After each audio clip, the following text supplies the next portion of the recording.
क्या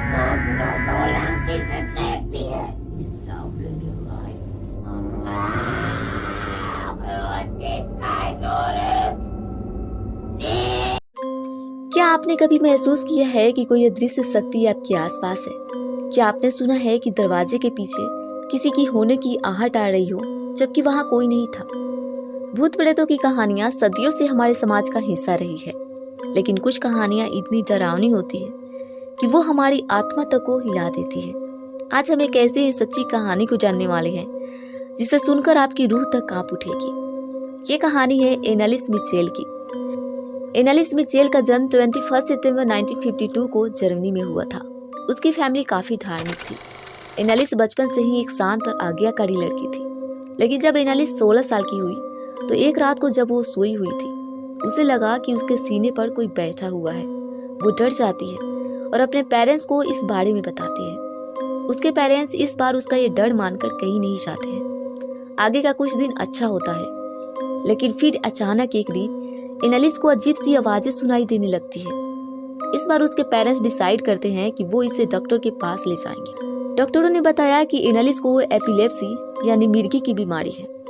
इस बीमारी में मरीज न सिर्फ याददाश्त खोने लगता है, बल्कि उसका अपनी बॉडी पर कोई कंट्रोल नहीं रहता। डॉक्टर के मेडिसिन और 5 साल तक के लंबे ट्रीटमेंट के बावजूद भी एनालिस ठीक नहीं हो पाई।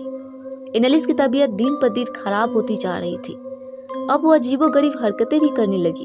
अगर उसके पास मकड़ी या फिर चींटी चलते हुए दिखाई देते तो वो उसे उठाकर खा जाती थी। ये सब देखकर उसके परिवार वाले काफी परेशान हो चुके थे। अब उन्हें लगने लगा था कि एनालिस के अंदर कोई शैतानी आत्मा का वास है। ये सब देखकर एनालिस के पेरेंट्स डिसाइड करते हैं कि वो एनालिस को किसी चर्च के पादरी को दिखाएंगे। सबसे पहले वो एस्ट्रो ओल्ड नाम के शख्स को अपने घर बुलाते हैं, जो उनके जान पहचान के ही होते हैं। एस्ट्रो ने देखा कि एनालिस फर्श पर पड़ी हुई थी, और जैसे ही एनालिस ने एस्ट्रो को देखा तो वो फर्श पर ही पेशाब कर देती है और उसे चाटने लगती है। इसके बाद पास में ही रखे कोयले के टुकड़ों को खाने लगती है।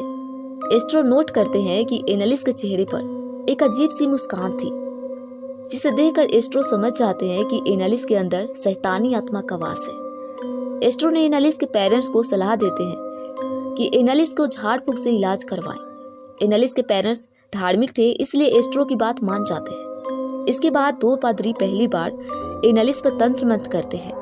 पादरियों ने बताया कि एनालिस के अंदर एक तो नहीं बल्कि 6 शैतानी आत्माओं का वास है, जिसमें हिटलर, नीरो जो कि रोमन राज के जूडियन साम्राज्य का आखिरी शासक था, जूडस, केन, वेल्टिन, फ्लिसमैन और लूसीफर की आत्माएं हैं। जब पहली बार झाड़ फूक किया गया तो एनालिस के अंदर की ये आत्माएं गुस्सा हो गई और एनालिस की तबीयत और भी खराब होती गई। एनालिस की खराब हालत को देखते हुए दोनों पादरियों ने दोबारा झाड़ फूक किया, लेकिन दिक्कत ये थी कि एनालिस कभी भी एक जगह ठीक से बैठ नहीं पाती थी, जिससे झाड़ फूक करने में दिक्कत आ रही थी। तो इसलिए एनालिस को मोटी मोटी चैनों से बांधना शुरू कर दिया गया ताकि वह एक जगह बैठ सके।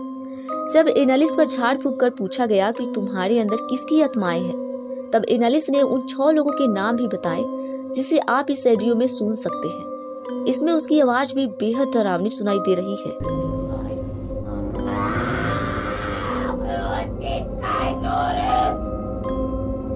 एनालिस के अंदर की शैतान इतना हावी हो चुका था कि वो अपने पेरेंट्स को भी उठाकर पटक देती थी, उन्हें नाखूनों से नोच लेती थी, और एक समय ऐसा भी आया जब उसके पास जाने से लोग डरने लगे।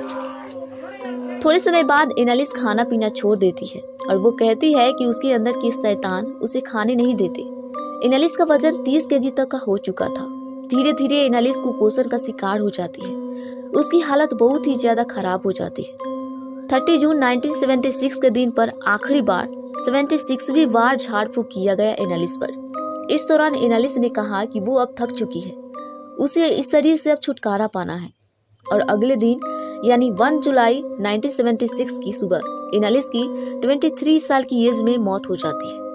जब एनालिस का पोस्टमार्टम किया गया तो पता चला कि उसकी मौत किसी आत्मा की वजह से नहीं बल्कि कुपोषण की वजह से हुआ है।